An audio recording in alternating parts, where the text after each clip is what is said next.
बच्चों की hyper active की वजह है कि वो माँ बाप इतनी टेंशन नहीं दे पा रहे हैं उनको। उनकी अपनी ब्रेन डेवलपमेंट फास्ट हो रही है, स्क्रीन टाइम उनका बहुत ज़्यादा है। वो एनवायरनमेंट से काफ़ी कुछ सीख रहे हैं, अच्छा या बुरा।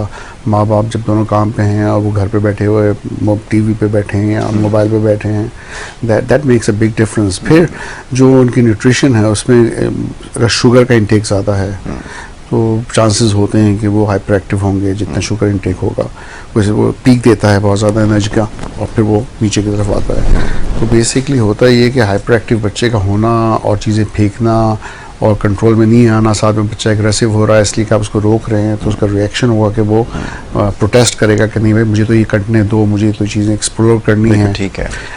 Lot of intelligent kids are hyper active as well, क्योंकि उनके अंदर क्यूरियोसिटी होती है। वो चीज़ें देखना चाहते हैं, सीखना चाहते हैं, फेंक के सीखना चाहते हैं कि इसका क्या आउटकम होगा। तो what we see is a small scientist basically. इन 2-3 साल का एक छोटा सा साइंटिस्ट है जो अपने एक्सपेरिमेंट से सीख रहा है कुछ ना कुछ। ठीक है, तो उसका मतलब नहीं कि वो एबनॉर्मल बच्चा है। इसका मतलब ये है कि he wants to develop and he wants to develop faster. उसको स्टिमुलेशन इतनी ज़्यादा मिल रही है कि वो ये चीज़ें ज़्यादा कर रहा है। I think calmer environment is important, less screen time is important, माँ बाप की टेंशन is important। बाहर का environment देना बहुत ज़रूरी है कि आप उनको थोड़ा सा outdoor environment दें। पेट थेरेपी इज़ वेरी इंपॉर्टेंट। थोड़ा सा छोटे जानवर हैं उनके साथ खेलें बच्चे, अब बच्चों के साथ टाइम गुजारे रादर देन इंडिविजुअली किसी स्क्रीन टाइम पे बैठे हों। क्योंकि ये हो रहा है कि फैमिलीज़ जो है ना वो दूर होती जा रही हैं, बच्चे एक दूसरे से नहीं मिल रहे हैं। और ये भी हो रहा है कि बच्चों को माँ बाप की टेंशन, जैसे मैंने बोला पहले, कि कम मिल रही है। अच्छा, ऑटिज़म जो है ना इट इज़ अ डायग्नोसिस, तो मैं इसको डिनाई बिल्कुल नहीं कर रहा कि ये हम बिल्कुल एक साइड पे कर दें। लेकिन ये वो बच्चे होते हैं जिनके आई कॉन्टैक्ट्स बहुत पुअर होते हैं, वो आंखों से आंख में मिला के नहीं देखते हैं, वो ऑब्सेशनल होते हैं किसी चीज़ के बारे में कि अगर एक चीज़ उनको पसंद है तो उनको वही चीज़ पसंद है, वही रूटीन पसंद है। अगर कोई कार पसंद है तो कहेंगे हम कार्स ही जमा करेंगे। बिल्कुल ठीक है।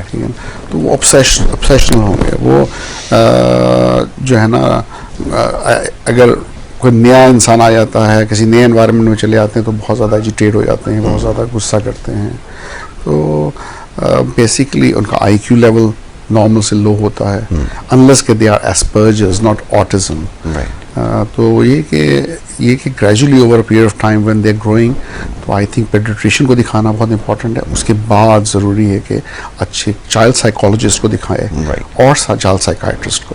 तो उससे ये कि then they can clearly understand कि भाई ये एक्चुअली ऑटिज्म है कि नहीं है।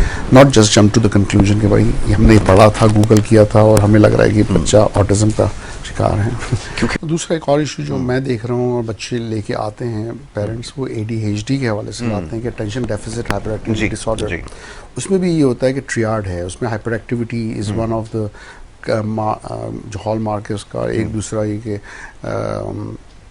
इम्पल्सिव बिहेवियर है, सोचे समझे बगैर कुछ चीज़ें कह देना या कर देना, चीज़ें फेंक देना। और कंसंट्रेशन का पुअर होना कि फोकस कंसंट्रेशन नहीं है। इसी तरह उनकी मेमोरी सही नहीं होती कि शॉर्ट टर्म मेमोरी इम्पेयर्ड होती है। लेकिन ये डायग्नोसिस करने के लिए मिनिमम क्राइटेरिया जो है वो 7 साल है। अब वो माँ बाप अगर 3 या 4 साल के बच्चों को साइकियाट्रिस्ट के पास ले आए और बोलें कि भाई क्या ये ADHD है, क्या आप क्या कह सकते हैं कि attention deficit hyper activity disorder है, तो आई वुड से कि नहीं, मेरे को उसको डायग्नोज नहीं करना चाहिए। क्योंकि उसने कम उम्र के बच्चों में वैसी हाइपर एक्टिविटी हो सकती है और फ्रस्ट्रेशंस हो सकती हैं।